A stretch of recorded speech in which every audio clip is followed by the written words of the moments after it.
Hello जी, राम राम। आप सभी ने कैसे हैं? आप सभी आई होप सभी अच्छे होंगे। तो आज की आपने सपना दी की वीडियो देख ही चुके होंगे। कितनी परेशान है वो, कितनी रो रही है अपनी। उसकी ज़िंदगी देखो कितनी ख़राब हो चुकी है। वो अपने बच्चियों का हक तक नहीं मांग सकती क्योंकि उसने अपना हक मांगा है तो उन पर इतने गंदे इल्ज़ाम लगाए जा रहे हैं कि वो तीसरी शादी कर लेगी, वो लड़कियों को भी पता नहीं कैसे रखेगी, वो सारा सब कुछ बेच देगी, पता नहीं क्या क्या उन पर इल्ज़ाम लगाए जा रहे हैं। प्लीज़ ऐसा मत किया करो भाई, किसी भी लेडीज़ की लाइफ को ऐसे बर्बाद मत करो।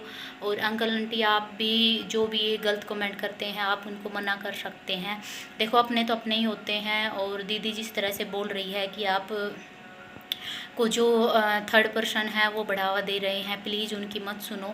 देखो वो आज कुछ दिनों ही आपका घर पाड़ने के लिए आपके लिए अच्छे बन रहे हैं और कुछ दिनों बाद वो आपको भी धोखा दे सकते हैं क्योंकि जब वो आपका परिवार अलग कर सकते हैं, आपकी पोतियों को आपसे दूर कर सकते हैं, आपकी बहू को आपसे दूर कर सकते हैं, तो ये मानो कि वो आपके साथ क्या कुछ नहीं कर सकते। तो सपना दी की जो तीसरी शादी की बातें बोली जा रही हैं, देखो शादियाँ कोई खेल नहीं होता। ठीक है, उनकी दो शादियां हुई हैं, वो आप सभी की मर्ज़ी से हुई हैं और भगवान ने उनकी खुशियां छीन ली तो उसमें उसकी क्या गलती है।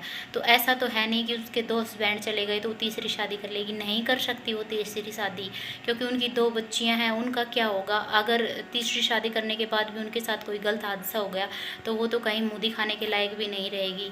ठीक है, एक हस्बैंड के साथ कुछ हो जाता है तो एज के हिसाब से हमारे यहाँ भारत में हो या कैसे भी इंडिया में या अपने गांव में और शादियां कर देते हैं ताकि भाई बच्ची की एज है कैसे अपनी ज़िंदगी निकालेगी। और अगर बच्ची खुद ज़िंदगी अच्छे से निकाल सकती है तो ये लोग हैं जो थर्ड पर्सन के लोग होते हैं ये उसे जीने नहीं देते क्योंकि ऐसे बोलते हैं कि हस्बैंड जाने के बाद लड़की का झाड़ झाड़ बैरी हो जाता है, तो वही कहावत है। तो इसलिए आप ऐसे गलत कमेंट मत करो कि तीसरी शादी कर लेगी, सपना तीसरी शादी कर लेगी। वो देखो तीसरी शादी का जो कलंक उस पर लगाया जा रहा है उस वजह से तो आज उसने सब कुछ हक लेने के लिए भी मना कर दिया है। उन्होंने बोला कि इस टॉपिक पर आज लास्ट वीडियो रहेगी, वो कभी भी अपने सास ससुर के बारे में कुछ बोलेगी नहीं, किसी से अपने बारे में गलत सुनेगी। इसलिए उन्होंने बोला है कि आज के बाद जो मेरे व्लॉग आएंगे वो मेरे खुद के जो मेरी खुशियों के पल होंगे वही मैं आपसे शेयर करूँगी, मेरा दुख शेयर नहीं करूँगी क्योंकि पब्लिक इतनी गंदी है। मतलब एक दो ऐसे लोग होते हैं कि वो किसी की जो दुख होता है उसको बढ़ावा देते हैं, यानी कि उसको भरोसा दिलाएं या उसको सहनशीलता दिलाएं कि ऐसा मत करो बेटा आपके साथ अच्छा होगा। क्योंकि 100 में से 10% लोग हेट फैलाने वाले ज़्यादा होते हैं जो व्यूज के चक्कर में कुछ ना कुछ कमेंट या फिर थंबनेल बनाकर यूज कर सभी मतलब वीडियो बनाकर डाल देते हैं। तो मैं आप सभी से यही कहना चाहती हूँ कि सपना दी ने बोला है कि आज के बाद वो कभी भी जो उनका जो मैटर चल रहा है उस पर कभी भी वीडियो नहीं बनाएगी। जो भी वीडियो बनाएगी अपनी बच्चियों के साथ जो अपना डेली रूटीन होता है वही वीडियो बनाएगी। और अंकल आंटी आप भी देखते रहना, कुछ दिनों बाद आपको भी एहसास हो जाएगा कि हमने जो गलत किया है वो ऐसा हमें नहीं करना चाहिए था।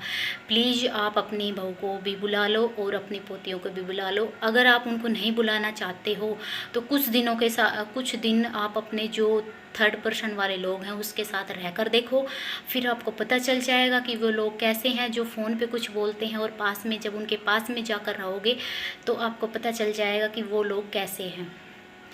तो इसलिए मैं कहना चाहती हूँ कि भाई किसी भी लेडीज पर कलंक ना लगाएं कि वो तीसरी शादी कर लेगी।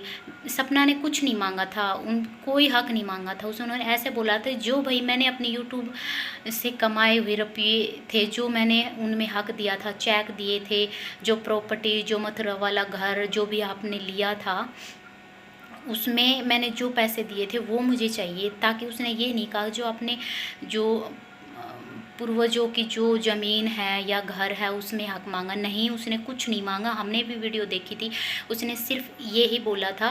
पर उनके सास ससुर जी ने एक बार भी ऐसे नहीं कहा कि बेटा कोई बात नहीं, हक वक्त तो सब ऐसा ही है, सब यहीं रखा रह जाएगा, कल को हम भी चले जाएंगे तो भी ये यहीं रखा रह जाएगा, ये कहीं नहीं जाएगा। आप अपने घर आ जाओ, हमारा मन नहीं लग रहा, हमारा पोतियों के बिना मन नहीं लग रहा, हम बहुत ही अकेले महसूस कर रहे हैं। एक बार भी उन्होंने नहीं बोला, बस ऐसे बोला कि आप यहाँ आकर क्या करोगी, सब कुछ तो आप लेकर जा चुकी हो। नहीं अंकल जी, आपको ऐसा नहीं बोलना चाहिए था। चाहे सपना दी आए या ना आए, आपको एक बार तो ऐसे बोलना चाहिए था कि बेटा अपने घर वापस आ जाओ। पर आज की बस मैं वीडियो में यही कहना चाहती हूँ, अगर अंकल आंटी आप भी मेरी वीडियो देखें या सपना दी आप देखें, तो मैं तो ये बोलना चाहती हूँ कि प्लीज़ इस मैटर को यहीं ख़त्म करो, क्योंकि जितना मैटर आप फैलाओगे उतनी ही पब्लिक आपका मजाक उड़ाएगी। तो आपका जो मतलब डेली रूटीन है वो आप बनाइए। धन्यवाद।